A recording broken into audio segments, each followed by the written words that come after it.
कहानी। अभागन बहू गांव के एक छोटे से कोने में एक बुजुर्ग और प्रतिष्ठित परिवार रहता था, चौधरी रामलाल का परिवार। उनके बेटे अर्जुन पढ़ा लिखा था, शहर में नौकरी करता था।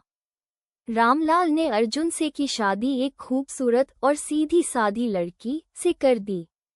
सुमित्रा एक सीधी सादी, मेहनती और संस्कारी बहू थी, जिसकी शादी के बाद पूरे मन से परिवार को जोड़ा गया। लेकिन किस्मत ने उसे नहीं दिया।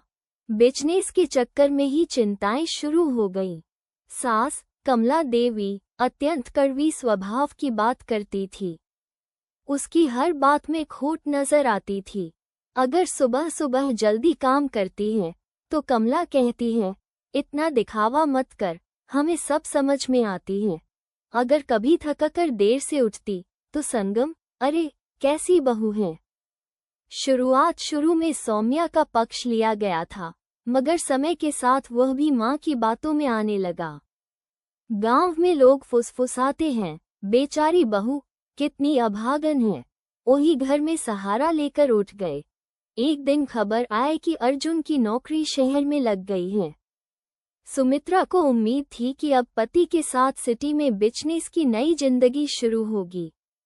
लेकिन कमला देवी ने साफ से कहा, अर्जुन अकेले रहेंगे, घर के काम कौन करेगा। दिल पर पत्थर बांधा सुमित्रा ने पति को विदा किया। समय बीत गया। अर्जुन शहर में किसी और के जाल में खो गया और सुमित्रा को भूला दिया गया। मैसेजेस का आना बंद हो गया, फोन भी नहीं किया। गांव में अब लोग ताने कसने लगे, अभागन बहू। पति ने भी इसे छोड़ दिया।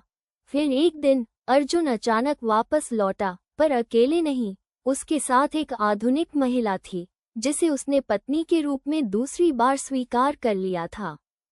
रामलाल ये देखकर सदमा लग गया, सहा और बीमार पड़ गया।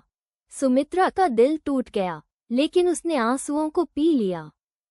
उसने रामलाल की सेवा में खुद को शहीद कर लिया। समय ने करवट बदली। अर्जुन की दूसरी शादी ज्यादा दिन नहीं रुकी। पत्नी सब कुछ लूटकर भाग गई। तब उसे अपनी गलती का एहसास हुआ और वह माँ बाप के पास लौट आई, पर सुमित्रा ने तब तक अपनी खुद की पहचान बना ली थी। उसने गांव में एक छोटी सी पाठशाला खोल ली थी, जहां छोटे बच्चों को पढ़ाया जाता था। उनकी मेहनत से गांव का रोशन नाम हुआ, और वही लोग जो उन्हें अभागन कहते थे, अब सम्मान से सुमित्रा दीदी बुलाते थे। अर्जुन ने माफी मांगी, फिर से सुमित्रा अर्जुन साथ में रहने लगे।